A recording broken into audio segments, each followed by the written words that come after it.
Next up, we have our final author editor pair for this evening. We're going to be discussing the House of Monstrous Women by Daphne Fama. Daphne was born in the American South, embedded in its tight knit Filipino community. When she's not writing stories about monsters and the women who love them, she's writing about video games. And when she's not writing, she's spending every minute adoring her partner and pup.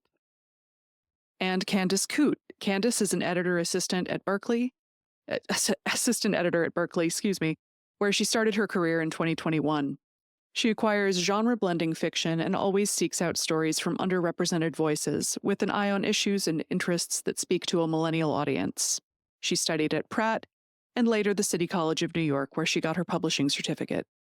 So thrilled to discuss House of Monstrous Women, all about a young woman who is invited to the maze-like house of her childhood friend, a rumored witch, to play a game, and it's set in 1986 Philippines against the People Power Revolution.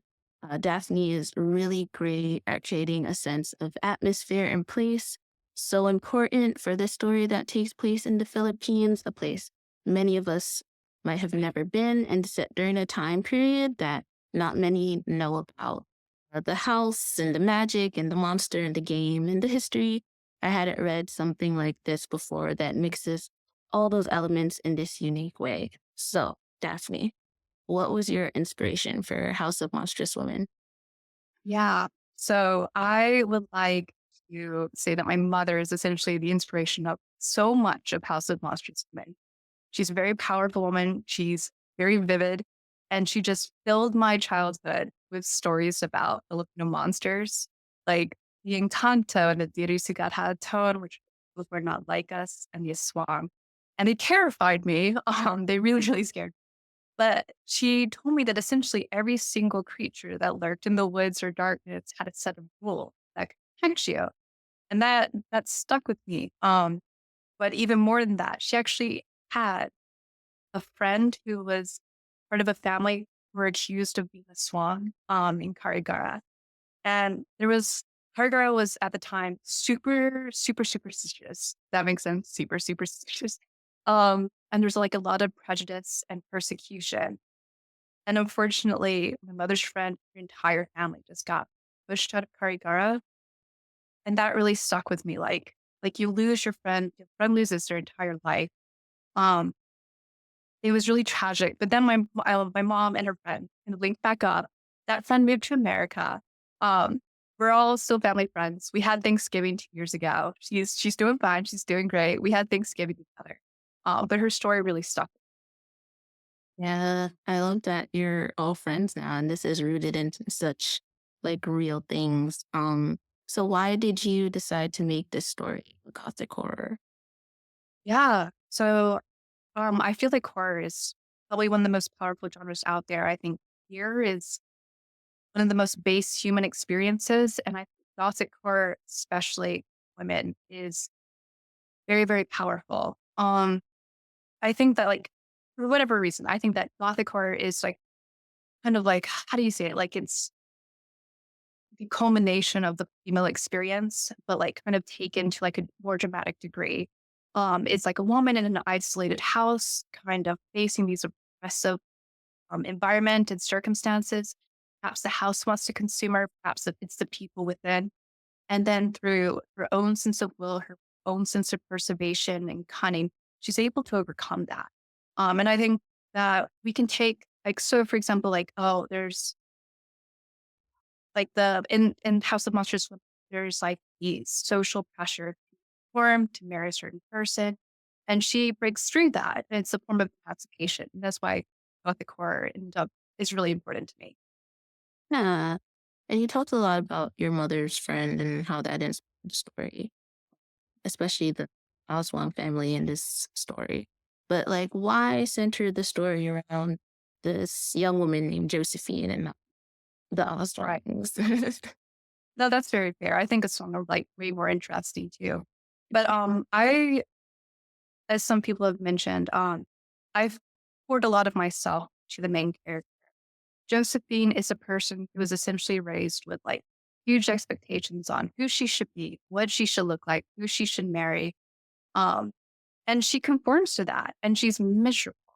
And when she goes into this house, she has the chance to overcome that, but like not without sacrifice, not without struggle and pain, but she still manages to do it. And by leaning on her friends and family. So for me, it was, I kind of get to live through Josephine. I get to go through those struggles and I get to come out the other side, like full of hope, full of perseverance, maybe not unscathed. So it was a really important journey for me. Yeah, there's a lot about female emancipation in this story that you touched on. Um, and speaking of emancipation, there's another emancipation that happens in the story, like emancipation of the Filipino people from a dictatorship. So why did you choose to set the story during the 1980s and the People Power Revolution? Right. Yeah.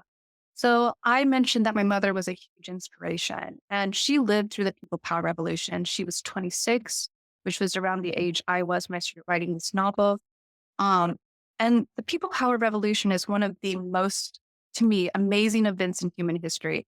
It is hundreds of thousands of people filling the streets, coming together, full of hope, knowing that they could be killed by this corrupt dictatorship.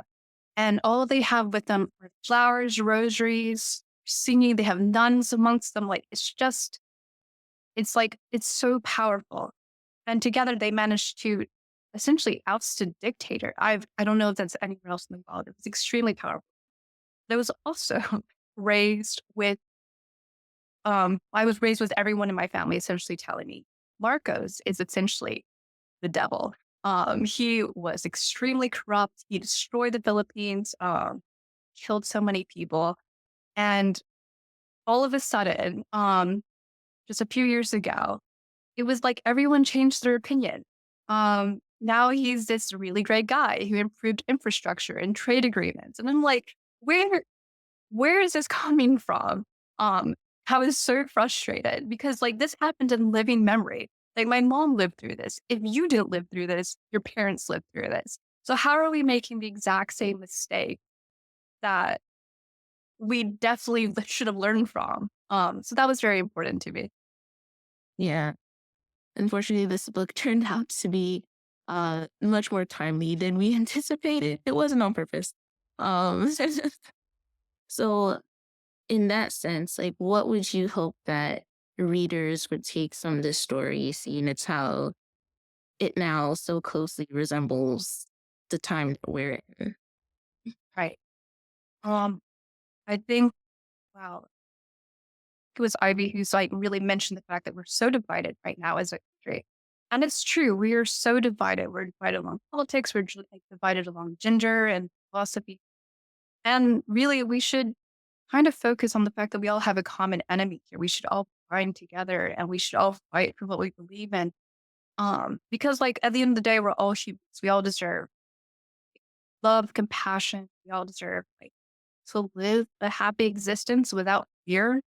Um, and I think we can do that. I think that we can do what they did in the Philippines. Like there's 7,000 islands and still they all came together. I think that's extremely powerful. And I hope people also come away with that feeling.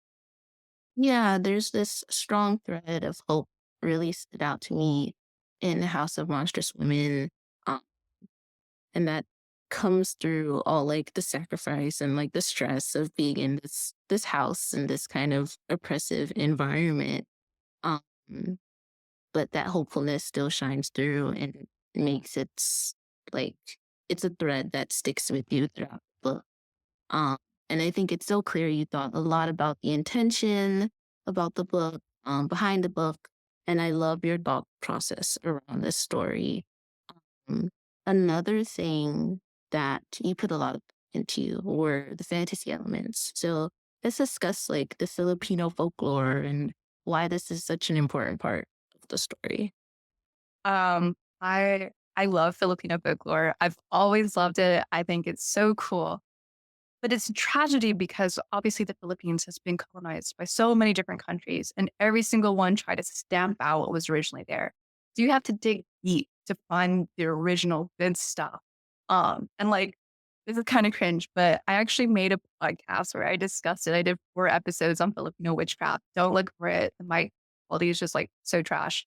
But there's so much interesting stuff there. There's like bug magic, which is a big part of House of Monstrous Women. There's like puppets and poison and amulets and just like all types of really cool stuff.